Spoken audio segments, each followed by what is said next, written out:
Chapter 615, The Corrupt Iron Man Partner. It starts at the estate. We were watching TV, reading books, playing card games and playing board games. I was showing Avatar on how to play chess. Who knew chess was so much fun? Me, it's perfect for strategical practice. True. Me, I don't know the full history of the Avatar. Can you tell me about it? I sure can. The history of the Avatar dates back to 10,000 years before my time. Me, 10,000 years? That's amazing. It is. The first ever Avatar was Avatar 1. Before 1 became the first Avatar, he was banished into the spirit wilds from the fire lion turtle after he had stolen the ability of fire bending. Over the course of the 2 years following his banishment, Juan befriended the spirits, honed his fire-bending skills, and decided to travel the world to find the other lion turtle cities. During his journey, Juan encountered Rava, the spirit of light and peace, fighting against Vado, the spirit of darkness and chaos. Unaware of Vado's identity at the time, Juan was tricked by the dark spirit into separating him from Rava, releasing darkness and chaos into the world. Wishing to fix his mistake, Juan journeyed with Rava in search of other lion turtles for the purpose of gaining the elements of air, water, and earth and learning how to master them. About a year later, during their fight against Vado at the time of the harmonic convergence, Juan merged permanently with Rava, becoming the first Avatar and gaining the ability to bend all 4 elements at once. After he sealed away the dark spirit in the Tree of Time, Juan oversaw the departure of the spirits to their own world and closed the 2 portals to the spirit world, so that no human would be able to physically travel there and risk Vado's escape. Juan took on the task of being the bridge between the 2 worlds, maintaining balance and peace. Years later, Rava assured a dying Juan that they would be together throughout all his lifetimes, heralding the beginning of the Avatar cycle and ensuring the continuation of the Avatar's role as peacekeeper of both worlds. Me, wow. So over the millennia the spirits of light and darkness have been fighting, and the Avatar's job is to not only maintain the balance of the spirit world and the physical planes but also try to keep the peace. That's exactly right. Me, wow. And I thought our job as Team Loud Phoenix Storm packed a major responsibility. No kidding. Me, your job is the biggest one of them all. Even bigger than becoming the Hokage or the president. That's right. Lincoln, but what is the Avatar cycle? Me, it's the order in which an Avatar is chosen. The cycle of the Avatar goes through a bender of one of the 4 elements: water, earth, fire, and air. The Avatar doesn't get chosen from generation to generation, it has to go through reincarnation. Ong is the Avatar of air bending and the next Avatar is a water bender. Lincoln, oh I get it. Laney, but why would Fire Lord Sozin kill all the air nomads? Me, he wanted to destroy the Avatar cycle so he can rule the world in the name of the Fire Nation uncontested. But Ong was in a period of hibernation for 100 years. Lincoln, that tyrant. Lisa, indeed. He killed the air nomads all for nothing. Me, and now look where they are. Sozin and Ajalon are now in the fires of hell, and 2 Ozays have different fates. One is in the fire of hell and another is in the Neptune prison for all eternity, stripped of his fire bending. I know. Ajala, I still can't believe that my father was that evil. Me, no kidding. I also made arrangements to visit Ozay. Me, I can go with you if you would like. Thanks JD. I have a feeling he doesn't know what planet he's on. Me too. He's not on Earth, he's on Neptune. Me, Lucy and Ong went to the Neptune prison. Asterisk. Neptune prison for the traitors. Asterisk. Me, Lucy and Ong were walking down the halls of the Neptune prison. So this is the Neptune prison. Me, yep. We're 2.7 billion miles away from home and it's the smallest of the 4 gas giant planets. Neptune's clouds are beautiful. You can see them from the cells. They go on forever. Me, Neptune is 30,599 miles in diameter and it also has the fastest winds ever recorded in the solar system. In 1989 the Voyager 2 satellite discovered Neptune's clouds moving at incredible speeds. The winds here on Neptune move at 1,300 miles per hour. Wow. That's incredible speed. Me, it sure is. Why is Lucy with us? Me, you'll see. Lucy, I have a special surprise in store for Jose. We arrived at Jose's cell and I used the hand scan system and the door opened. We went into the room and we saw Jose sitting on the floor. Jose, sees carrying tea, there better be some noodles with that tea. I learned from Lisa that human beings can go almost 3 weeks without food. So I'd sound a little bit more grateful if I were you. Slips the tea into Jose's cell. Jose, well, you wouldn't do that to me, After all, you're the hero. Or did you forget that? Too busy leading your wonderful life? By the way, how are things between you and that water tribe peasant? So you're not gonna have that tea? Jose, you and your friends may have destroyed Sozin's comet and ended my rule over the Fire Nation. But I will get out of here and I will destroy your life, Avatar, one way or the other. No, you won't. You're never getting out of here. And you're never gonna hurt anybody ever again. I have everything back that you took from me. I have everything that your minions took. I'm finally free. I'm home. Jose, this isn't your home, This is a mirage. A fiction that will end us both, unless you let me the heck out of this thing. Pounds wall. Wow. You're really not listening, Jose. Why would I want to let you out of here? I have my tribe back now. And now I have a group of friends to back me up on my avatar duties. Jose, yeah, you really like that, do you? Well, while you hide behind your friends like a lost, lonely little boy, letting someone else risk their life, our common enemy is coming for us both. What common enemy is that? Jose, time. It's already screwing with you and everyone you love. And pretty soon, it's gonna take me right down along with you. You know, you've got some nerve. I'll give you that. Si's warning me about messing with other people's lives. You know the whole reason I did this is because of what you did to my life. To everybody's lives. To my tribe. Jose, yeah, well, one day, soon, you'll be begging me to kill them again. Me, don't count on it, Jose. And another thing, you know what prison you're at? Jose, I'm in a prison on Earth. Me, buzzer noise. No, you aren't.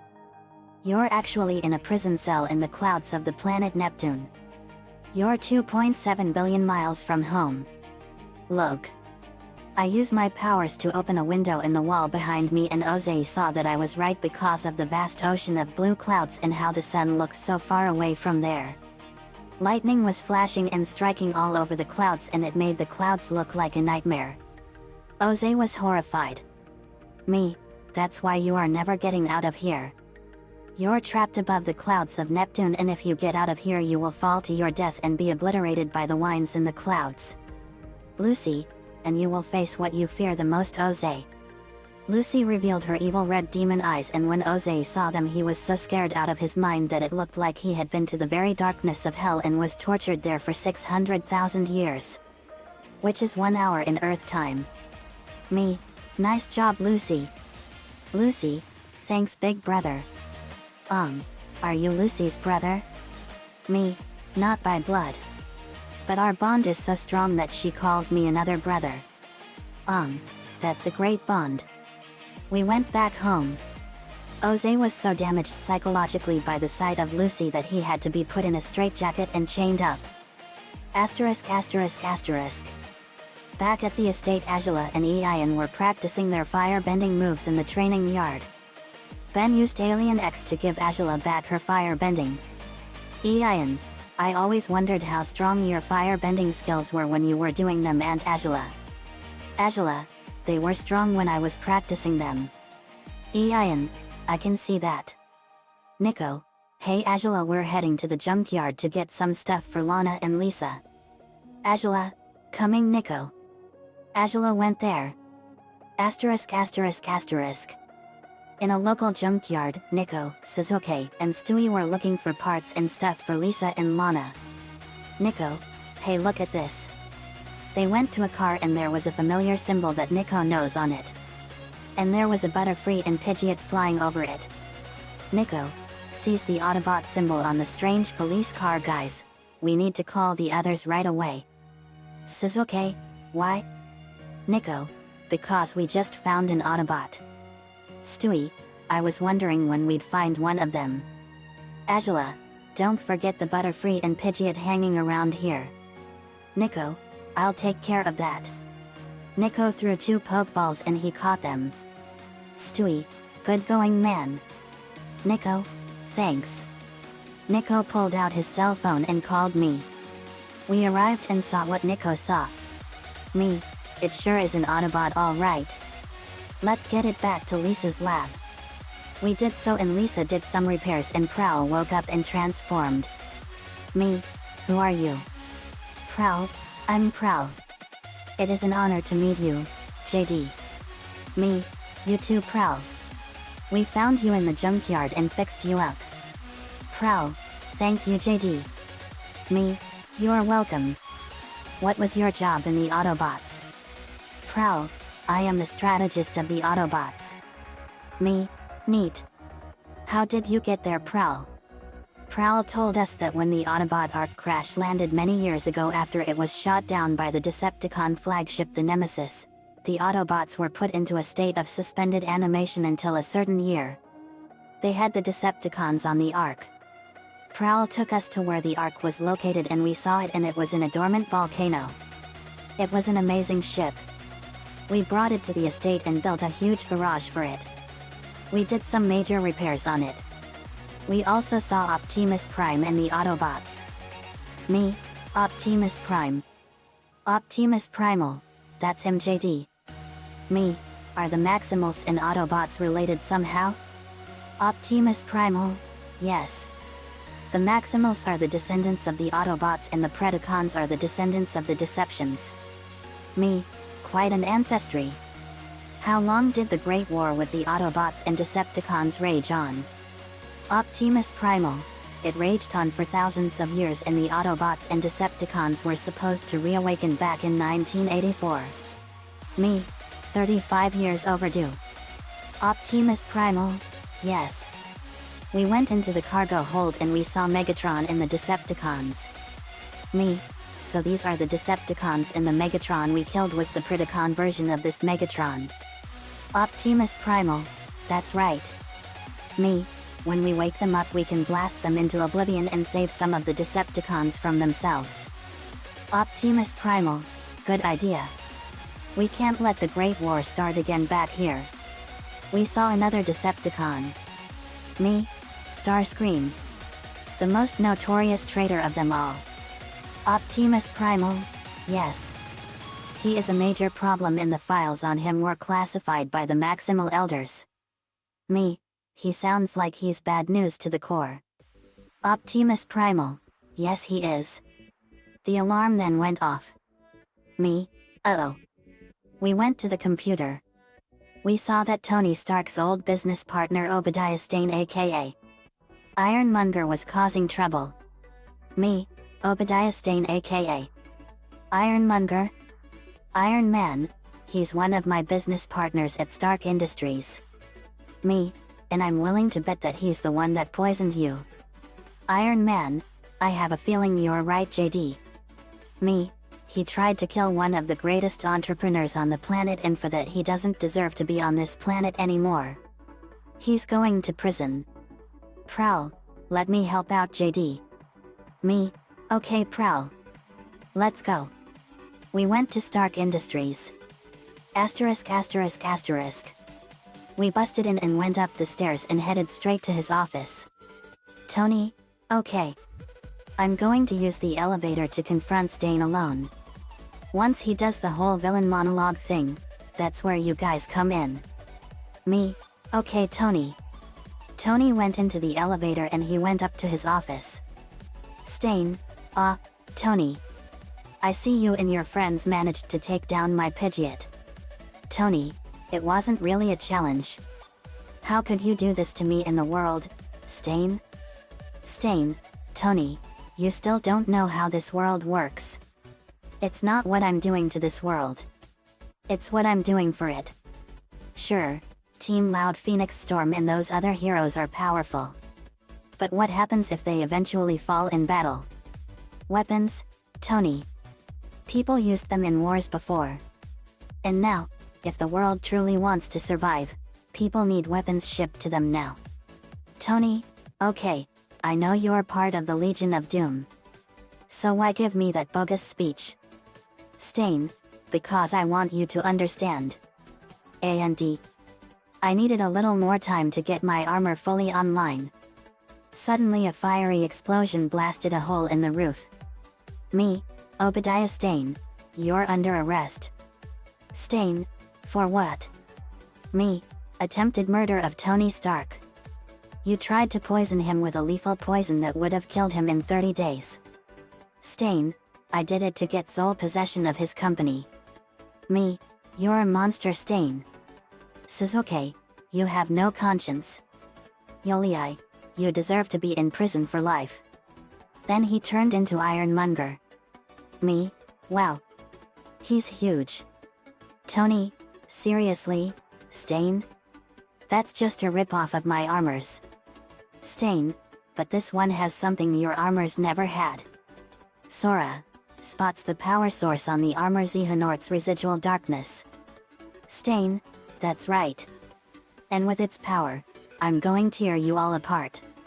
Prowl, normally, I don't hurt humans. But in this case, I'll make an exception. Fires acid pellet gun at Ironmonger. It burned his suit and dissolved his left arm off. Ed fired blasts of energy at him and they exploded. Ironmonger shoots missile at Iron Boy. It's amusing how you modeled your armor like Tony's. What are you, Iron Man Jr.? Ed, close. I'm Iron Boy. He punched Ironmonger. Stain, congratulations.